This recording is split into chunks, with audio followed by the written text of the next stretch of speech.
പതനത്തിന്റെ ആഴങ്ങളിൽ തൃണമൂൽ കോൺഗ്രസ്. മമതാ ബാനർജിയുടെ രാഷ്ട്രീയ ദുരന്തം.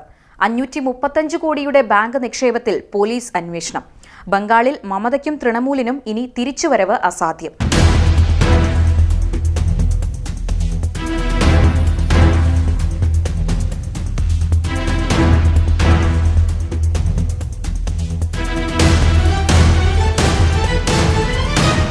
പശ്ചിമബംഗാൾ രാഷ്ട്രീയത്തിൽ ദശകങ്ങളായി അപ്രതിരോധ്യ ശക്തിയായി ജ്വലിച്ചുനിന്ന തൃണമൂൽ കോൺഗ്രസ് അതിന്റെ ചരിത്രത്തിലെ ഏറ്റവും ഇരുണ്ടതും ദയനീയവുമായ ഘട്ടത്തിലൂടെയാണ് കടന്നുപോകുന്നത്.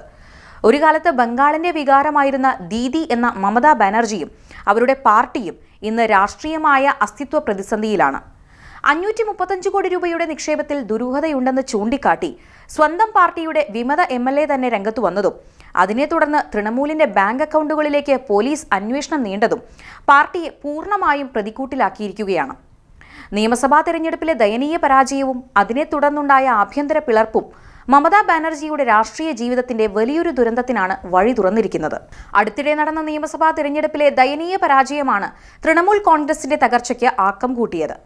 തുടർച്ചയായ ഭരണവിരുദ്ധ വികാരവും അഴിമതി ആരോപണങ്ങളും താഴെത്തട്ടിൽ പാർട്ടിക്കുള്ള ജനപിന്തുണ പാടെ ഇല്ലാതാക്കി. വോട്ടർമാർ പാർട്ടിയെ കൈവിട്ടതോടെ ബംഗാൾ രാഷ്ട്രീയത്തിൽ TMCക്ക് ഉണ്ടായിരുന്ന മേധാവിത്വം പൂർണ്ണമായും തകർന്നു. അധികാരം നഷ്ടപ്പെട്ടതോടെ പാർട്ടി കടുത്ത സാമ്പത്തിക സംഘടനാ പ്രതിസന്ധിയിലായി. ജനങ്ങളുടെ വിശ്വാസം വീണ്ടെടുക്കാൻ കഴിയാത്ത വിധം തൃണമൂലിന്റെ പ്രതിച്ഛായ തകർന്നടിഞ്ഞു എന്നതാണ് നിലവിലെ ഏറ്റവും ദയനീയമായ അവസ്ഥ. പാർട്ടിയുടെ പതനം പൂർത്തിയാക്കുന്നതായിരുന്നു 535 കോടി രൂപയുടെ നിക്ഷേപ വിവാദം. മുമ്പ് ശാരദ, നാരദ അധ്യാപക നിയമന അഴിമതികൾ കേന്ദ്ര ഏജൻസികളാണ് അന്വേഷിച്ചിരുന്നതെങ്കിൽ ഇത്തവണ പാർട്ടിയുടെ സ്വന്തം ബാങ്ക് അക്കൗണ്ടുകൾക്കെതിരെ സംസ്ഥാന പോലീസ് തന്നെ അന്വേഷണം നടത്തുന്നു എന്നത് സ്ഥിതിഗതികളുടെ ഗൗരവം വർദ്ധിപ്പിക്കുന്നു. ദുരൂഹമായ ഈ നിക്ഷേപത്തിന്റെ ഉറവിടം വ്യക്തമാക്കാൻ നേതൃത്വത്തിന് കഴിയാത്തത് പാർട്ടിയെ പൊതുസമൂഹത്തിനു മുന്നിൽ കൂടുതൽ അപഹാസ്യമാക്കി. സാമ്പത്തിക ക്രമക്കേടുകൾ പാർട്ടിയുടെ അടിത്തറയെ തന്നെ ബാധിച്ചുവെന്ന് ഈ അന്വേഷണം തെളിയിക്കുന്നു. തെരഞ്ഞെടുപ്പ് പരാജയത്തിന് തൊട്ടു പിന്നാലെ തൃണമൂൽ കോൺഗ്രസിലുണ്ടായ ആഭ്യന്തര പിളർപ്പ് പാർട്ടിയുടെ ശവപ്പെട്ടിയിലെ അവസാനത്തെ ആണിയായി മാറി. തോൽവിയുടെ ഉത്തരവാദിത്തത്തെ ചൊല്ലി ഉന്നത നേതാക്കൾ പരസ്യമായി പരസ്പരം ചെളിവാരി എറിഞ്ഞു. മമതാ ബാനർജിയുടെ ഏകപക്ഷീയമായ തീരുമാനങ്ങളിലും കുടുംബവാഴ്ച രാഷ്ട്രീയത്തിലും മനം മടുത്ത് പ്രമുഖ നേതാക്കളും വലിയൊരു വിഭാഗം MLA-മാരും പാർട്ടി വിട്ടു. പാർട്ടിക്കുള്ളിൽ രൂപപ്പെട്ട ഈ വലിയ പിളർപ്പ് തൃണമൂലിന്റെ സംഘടനാ സംവിധാനത്തെ പൂർണ്ണമായും നിശ്ചലമാക്കി. സ്വന്തം അണികളെ പോലും ഒപ്പം നിർത്താൻ കഴിയാത്ത വിധം പാർട്ടി തകർന്നടിഞ്ഞു.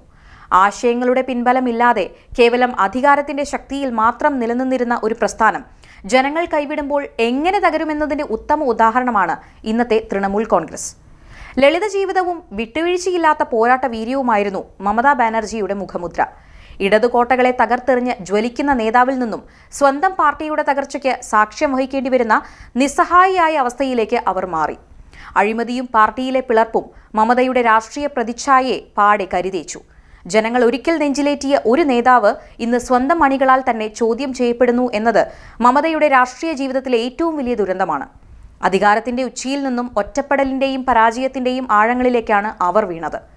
അഴിമതിയുടെ കറപുരണ്ട ബാങ്ക് അക്കൗണ്ടുകളും തുടർച്ചയായ പോലീസ് അന്വേഷണങ്ങളും പാർട്ടിക്കുള്ളിലെ പിളർപ്പും തൃണമൂൽ കോൺഗ്രസിനെ രാഷ്ട്രീയ മരണത്തിലേക്ക് നയിക്കുകയാണ്. പശ്ചിമ ബംഗാളിന്റെ ചരിത്രത്തിൽ ഇനി തൃണമൂലിനും മമതയ്ക്കും ഒരു തിരിച്ചുവരവ് അസാധ്യമാണെന്ന തരത്തിലാണ് നിലവിലെ സാഹചര്യങ്ങൾ വിരൽ ചൂണ്ടുന്നത്. ജനാധിപത്യത്തിൽ ജനവിശ്വാസം നഷ്ടപ്പെടുന്ന ഒരു പ്രസ്ഥാനത്തിന് സംഭവിക്കാവുന്ന ഏറ്റവും ദയനീയമായ അന്ത്യത്തിനാണ് ഇപ്പോൾ ബംഗാൾ സാക്ഷ്യം വഹിച്ചുകൊണ്ടിരിക്കുന്നത്.